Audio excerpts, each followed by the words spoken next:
제가 앉아있는 이 공간은 저희 아들 방과 그리고 안방 사이에 이 좁은 공간입니다. 집에서 촬영을 하면 이렇게 아침에 빛 때문에 좀 화면이 날아가 보이더라고요. 그래서 좀 이런 공간을 찾아냈는데 괜찮게 나오는지 모르겠습니다. 이번 주 월요일에 구독자 1000명 이벤트를 했었잖아요. 그런데 제가 좀 전에 확인을 해보니까 거의 3000명이 됐더라고요. 진짜 놀랍기도 하고 일주일 만에 굉장히 빠르게 지금 구독자가 늘고 있어서 되게 감사하기도 하고, 그리고 좀 더 열심히 잘해야 되는가 보다 라는 생각에 약간의 압박감도 생겼어요. 처음에 흔한 엄마를 할 때 저희 아이가 이제 초등학교 2학년이니까 앞으로 대학 갈 때까지, 그러니까 한 10년 정도를 열심히 이제 교육을 하면서, 그리고 그 정보들을 여러분들한테 같이 공유하고 서로 의견도 나누면서, 그래서 열심히 이제 아이를 잘 키우고 싶어서 만든 채널이 흔한 엄마입니다.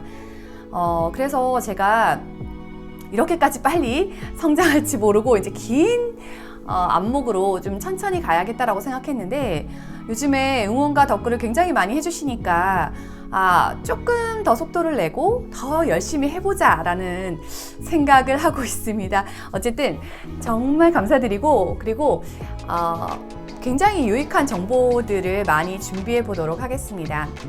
제가 초등학교 맘이다 보니까 아무래도 초등학교 어떤 학습법이나 초등학교 생활 이런 것들에 포커싱이 되는데, 제가 같이 하고 있는 친구가 이제 중학생 엄마가 되거든요. 그래서 최근에 자유학기제 또 자유학년제에 대해서 이렇게 공부를 하고 있었어요. 그래서 다음 영상쯤에서 이 자유학년제를 어떻게 하면 잘 보내는지, 또 이게 뭔지 초등만부터 알아두면 굉장히 좋을 것들이 있어서 준비해서 보여드리도록 하겠습니다. 오늘은 이제 아이들이 곧 방학을 하잖아요. 그래서 방학 때 어떤 걸 하면 좋을까, 이 고민이 되게 많으실 거예요. 저 역시 마찬가지라서 정보들을 좀 찾아봤는데, 이번 여름에는 사실 저희가 아이들이 교대로 폐렴을 앓아서 2, 3주를 거의 병치레만 하면서 시간을 보냈거든요. 원래는 방학 특강으로 이제 수학을 이렇게 학원에 예약을 했는데, 한 녀석은 거의 못 갔고, 또 다른 한 녀석은 이제 다니긴 했는데, 실제로 보니까 그 방학 특강이라는 게 너무 스팟으로 딱 끝나기 때문에 그거에 대해서 집에서 아이들한테 계속 그 시간만큼을 공부를 더 가르쳐 주지 않으면 생각보다 남는 게 별로 없더라고요. 방학 때 바짝 책을 읽을 수도 있고, 그리고 학원을 다닐 수도 있고, 체험을 할 수도 있고, 여러 가지가 있는데, 저는 이제 아이가 저학년이다 보니까 이번 방학을 체험학습을 중심으로 해보자 라고 목표를 잡았습니다. 그래서 체험학습은 어떤 게 있지? 어떤 걸 할 수 있지? 이런 것들을 쫙 이제 검색을 해봅니다. 그리고 주변의 의견도 구하고 어떤 게 좋았는지 이제 많이 들어봤는데, 제가 딱 한 가지를 꼽아서 말씀을 드리면 바로 이거. 짜잔. 네. 바로 아자스쿨이라는 사이트를 권해드리려고 합니다. 저는 여기서 아이들 2가지 체험을 일단 신청을 했거든요. 먼저 하나는 그 크리스마스에 대한 거예요. 크리스마스는 개인적으로 저한테는 제가 태어난 날이기도 하고, 그리고 아이들이 너무너무 기다리는 그런 날이잖아요. 근데 이 날을 계기로 사실 이제 앞뒤로 크리스마스 행사가 있는 거예요. 보시면 다문화 체험관이라고 있더라고요. 저도 사실 처음 들어봤어요. 여기 가면 그 다양한 나라의 옷, 화폐, 그리고 문화 이런 것들을 공부할 수 있대요. 너무 괜찮은 체험이고, 특히 오후 4시 타임 같은 경우에는 영어로만 이제 그 진행이 된다고 하더라고요. 아이들 쿠키 만들기도 있고 여러 가지가 있어서 요걸 신청을 해놨는데, 일단 방학에 딱 들어가면 요런 신청자가 너무 많을 거예요. 근데 지금은 얼리버드로 해서 그 호텔 외에 저희가 일찍 예약하면은 좀 할인이 많이 되잖아요. 지금 할인이 딱 많이 되더라고요. 그래서 제가 빨리 이 영상부터 찍어야 되겠다, 빨리 정보를 드려야 미리 예약할 수 있겠구나 하고 급하게 이렇게 오늘 찍게 됐습니다. 그리고 나머지 하나는 저희는 지금 아이들과 사실 12월 말에 경주에 여행을 가려고 준비를 하고 있거든요. 아이들이 아직까지 경주에 한 번도 가보지 않았는데 요즘에 한국사 책을 좀 읽기 시작했어요. 그리고 관심도 좀 갖기 시작해서 제가 미리 그 유튜브나 아니면 뭐 다른 그 책들로 아이들에게 경주에 가면 어떤 게 있다는 걸 조금씩 알려주고 있어요. 그래서 경주에 가서 전반적으로 이제 박물관뿐만 아니라 경주의 유적지 그리고 굉장히 많은 정보들이 있으니까 그걸 한번 쭉 보고 와서 아이들이랑 체험 일기를 한번 써보면 좋겠다라고 생각하고 있는데요. 그 와중에 이제 이 사이트에서 보면 그 국립중앙박물관이라고 박물관 투어가 있는 거예요.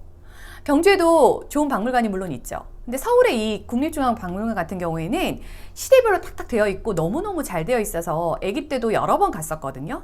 근데 저희가 이제 공부를 하고 엄마 입장에서 막 다 설명을 하려면 너무 힘들잖아요. 근데 여기는 전문가가 이제 투어를 하면서 다 설명을 해주는 프로그램이 있는 거예요.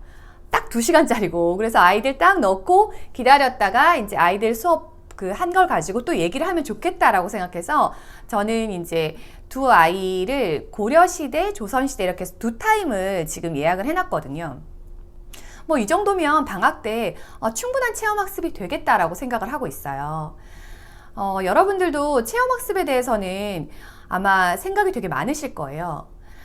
체험만 해가지고는 사실 이제 학습으로 연결되는 건 아니지만 책을 많이 읽고 그리고 이런 체험을 거치고 그 다음에 돌아와서 다시 그 책을 보면 정말 이제 느낌이 다르죠.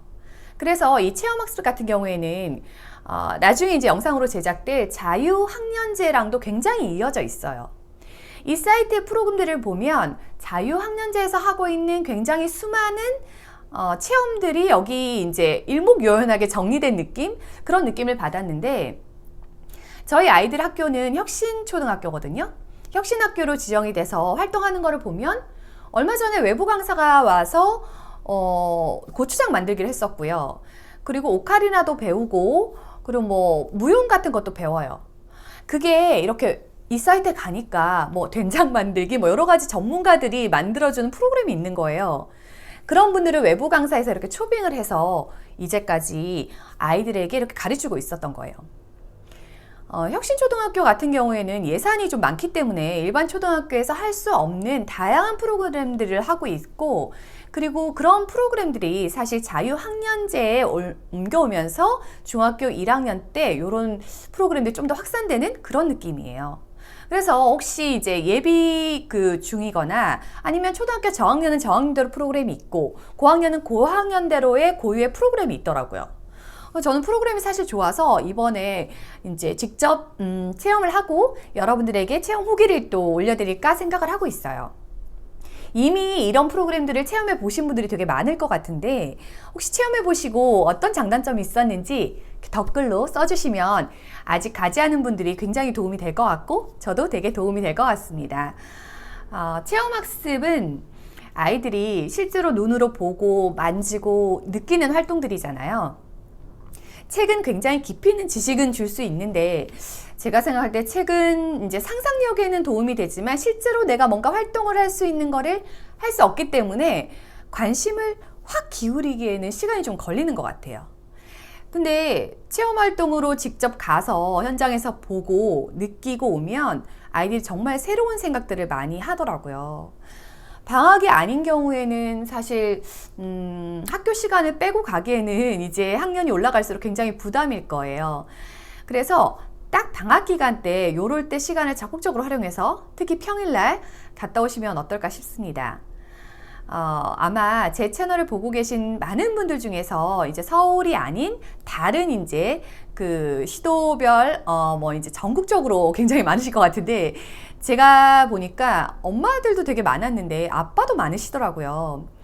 그래서 이렇게 체험학습 한번 보시면 아빠가 참여해서 좀 적극적으로 아이 데리고 다니면서 할 수 있는 프로그램도 되게 많거든요. 그래서 한번 같이 보시면 되게 좋을 것 같다라는 생각을 했었고요. 그리고 서울에 오실 때 내가 어디에 묵어야 되지? 이제 서울에서 이런 체험학습을 며칠 정도 코스를 짜면 되게 훌륭한 프로그램이 나오겠더라고요.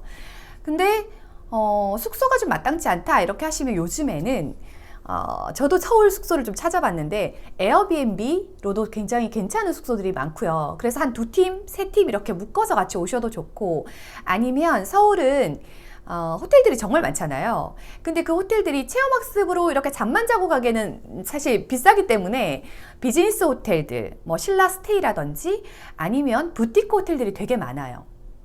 부티크 호텔 강남에도 많고 뭐 강북에도 많은데 제가 원래 여행을 너무 좋아하고 그리고 그 미국에 살 때도 여행지를 정말 많이 다녔거든요.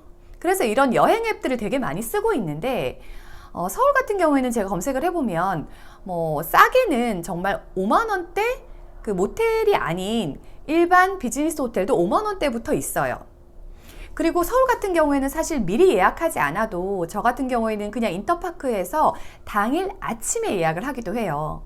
그러면 훨씬 저렴하게 가격으로 올 수 있거든요. 특히 방학 때는 이제 평일에 움직이실 수 있잖아요. 그래서 그런 팁을 드리고 여행 관련된 부분은 제가 좀 내용들을 굉장히 이제 방대하다 보니까 좀 쪼개서 그 아이랑 함께 갈 수 있는 여행 장소라든지 아니면 해외 나갈 때 뭐 숙소 예약할 때 어떤 앱이 좋다든지 또는 해외에서 쓰는 구글 맵이나 구글 어스 같은 프로그램들을 어떻게 이용하는지 그런 것들을 좀 방학 때 알려드려 보려고 계획을 하고 있습니다.